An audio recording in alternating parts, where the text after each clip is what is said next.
Welcome to my channel.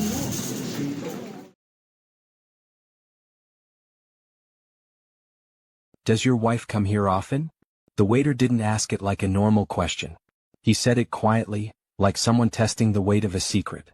I frowned. No, I replied. It's our first time here. My name is Ethan Cole, I'm 35. And if you think you know how this ends, stay tuned. My wife Laura and I had just sat down at a new restaurant downtown. The place was elegant but small, the kind where the lighting is dim and the tables are close enough that conversations blur together. While I was looking through the menu, Laura suddenly stood up. I'll be right back, she said. No explanation. She walked toward the hallway near the restrooms. At least, that's where I thought she went. When the waiter returned to take our order, he noticed the empty chair across from me. Your wife stepped out? He asked. Yeah, I said casually. Bathroom probably. The waiter hesitated. Then he leaned closer. If this is really the first time you've been here, he said quietly, you should come with me. I blinked. What? He glanced toward the kitchen door, then back at me. There's something you should see. Have you ever had a stranger say something that instantly makes your stomach drop, even though you have no idea why? I slowly stood up. The waiter pushed open the kitchen door. Follow me, he said. I stepped inside. And the moment I looked across the kitchen, I saw my wife. But she wasn't alone. I expected to see my wife near the restroom. Instead, she was standing near the back counter of the kitchen. And she was hugging someone. Not a quick greeting. Not a polite hello. A long, familiar hug. The man she was holding stepped back slightly. He was wearing a chef's jacket. For a second my brain tried to convince me it was nothing. Maybe an old friend. Maybe someone she recognized. But then the waiter beside me whispered something that made my stomach tighten. That's why I asked if she comes here often. I frowned. What do you mean? The waiter kept his eyes on them. She's been here before. My chest felt heavy. How many times? He hesitated. Enough that the staff thought he was her husband. The words hit harder than the slap in any story you've ever heard. I stepped forward slightly so I could hear them better. My wife laughed softly. The kind of laugh I hadn't heard from her in months. You didn't tell me he'd come tonight, the chef said quietly. Laura shrugged.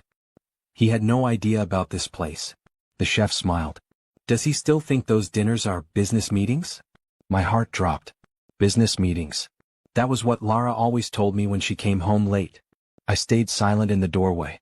Then the chef said something that made the entire situation suddenly much worse. So, tonight's the night you finally tell him? My wife shook her head. No, she said calmly. Tonight, he signs the papers.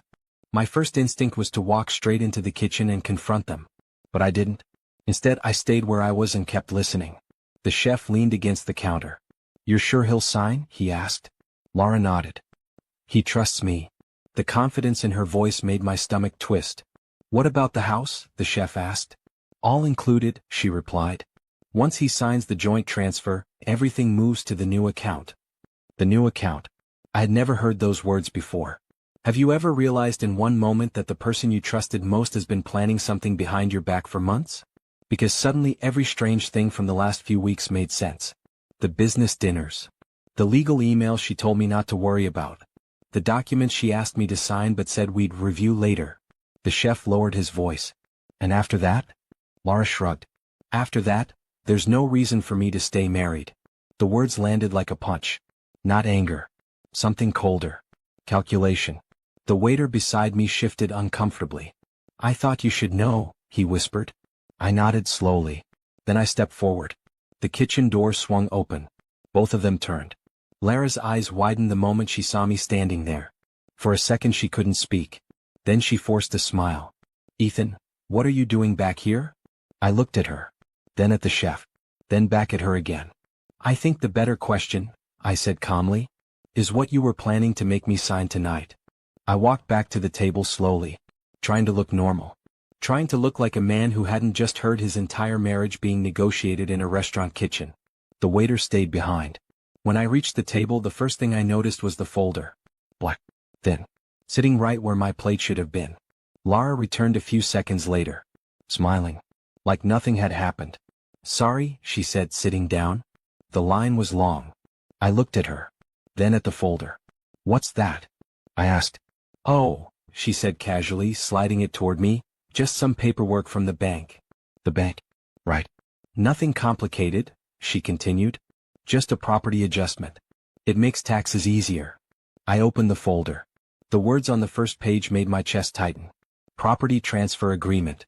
Owner Ethan Carter. Transfer to Laura Carter. I looked up slowly. You want me to sign this? She nodded. It's just a formality. Have you ever watched someone lie to you while smiling like everything is perfectly normal? Because Laura looked completely relaxed. Like she had already won. The pen was placed carefully beside the papers. Go ahead, she said softly. Sign it. I held the pen for a second. Then I placed it back on the table. Lara's smile faded slightly. Something wrong? She asked. I looked at her calmly. Then said the one thing she definitely wasn't expecting. I know about the chef. Her face froze instantly. Lara didn't blink. For a second she just stared at me, completely still. Then she laughed. A quick forced laugh. I have no idea what you're talking about, she said. I didn't raise my voice. Didn't argue. I simply leaned forward. You've been meeting him here for months. Her fingers tightened slightly on the edge of the table. But she recovered quickly. You followed me? She asked. No. I tapped the folder lightly. The waiter told me. That changed everything. Her eyes flicked toward the kitchen door. Just for a second. But it was enough. You shouldn't believe random staff gossip, she said calmly. Then explain the chef, I replied. She opened her mouth. Then closed it again. Because she knew exactly what I had heard. For a moment neither of us spoke. Then Lara did something interesting. She pushed the papers toward me again. You're overthinking this, she said quietly. Just sign. I shook my head. No. Her patience finally cracked. Ethan, she said sharply, don't make this difficult. I leaned back in my chair. You mean like planning a divorce after transferring my house? Her face lost color. Slowly. Carefully. Who told you that? She whispered. I heard it myself. The silence between us stretched. Then she said something that revealed the real problem. You weren't supposed to hear that. I nodded once. Yeah, I said. That seems to be the theme tonight. Then someone stepped up behind her chair. A voice spoke calmly. I think he heard enough. Was the chef. And he wasn't smiling anymore. The chef stood behind Lara's chair. Arms crossed. No friendly smile now. Just irritation. Lara turned slowly. You shouldn't have come out here, she said under her breath. He shrugged. He already knows. Her eyes flashed with anger. You were supposed to keep him distracted. I watched both of them. Two people who had clearly been working together for a long time. Relax, the chef said. He can't do anything about it now. That caught my attention.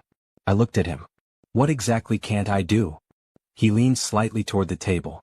The papers are legal, he said calmly. Lara nodded. All you have to do is sign them, she added. And if I don't? The chef smiled. Then things get complicated. For a second nobody spoke. Then Lara sighed. Like someone who had decided it was time to stop pretending. Ethan, she said, this doesn't have to be dramatic. I laughed once. You plan to take my house and divorce me. That's business. Business. 7 years of marriage reduced to a transaction. The chef tapped the folder with one finger. You're still signing it, he said. I shook my head slowly. No. Lara leaned closer. You don't understand something, she whispered. What's that? She smiled again. The house isn't actually the most important thing. That made my stomach tighten. Then what is? She looked directly at me. The account. I frowned. What account? The chef chuckled quietly. The one with $2 million in it? The account with $2 million. For a second I thought I misheard him. I looked at Lara. Then back at the chef. What account?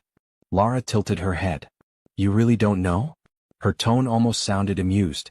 That money came from your company bonus last year, she continued. The investment account you opened. I felt my chest tighten. Yes, I said slowly. My investment account. The chef shook his head. Not anymore. I frowned. What does that mean? Lara slid the folder toward me again and flipped to the second page. Look closely. I read the document. Then read it again. My stomach dropped. Because the paper wasn't just about the house. Buried halfway down the page was another clause. Financial authorization transfer. It would give Lara control over the entire investment account. $2 million. All she needed was my signature. Lara watched my reaction carefully. You didn't read the documents I showed you last month, she said calmly. No, I replied. I trusted you. For the first time that night, she didn't have a response ready. The chef spoke instead. Look, he said, just sign it. Everyone walks away happy. I closed the folder slowly. No. The chef's smile disappeared. You're making this harder than it needs to be. Laura leaned forward. Ethan, she said quietly, think about this. I have. I pushed the folder back across the table. And you made one big mistake. Her eyes narrowed. What mistake? I leaned back. You assumed I came here tonight unprepared. Laura stared at me. You came prepared? She said. The chef laughed. Prepared for what? I reached into my jacket pocket and placed my phone on the table. The screen was still recording. The chef's smile disappeared instantly. Lara's eyes dropped to the phone. Then back to me. You recorded this? She whispered. Everything, I said. The conversation in the kitchen. The plan to transfer the house. The account. The divorce. Every word. The chef straightened. That recording won't hold up anywhere, he said. Maybe, I replied calmly. But the fraud attempt will. Lara's confidence finally cracked. You're bluffing. I shook my head. Actually, you made it easy. I slid the folder back to her. You brought the documents. Her hands trembled slightly now. And you tried to trick me into signing them under false pretenses. The chef grabbed the edge of the table. You think you can ruin us with that? I stood up. No. Then I pointed toward the entrance. But the lawyer sitting at the front table might. Both of them turned. Near the window, a man in a suit slowly stood up. He had been watching the entire conversation. Lara's face went completely pale. I picked up my jacket. 7 years, I said quietly.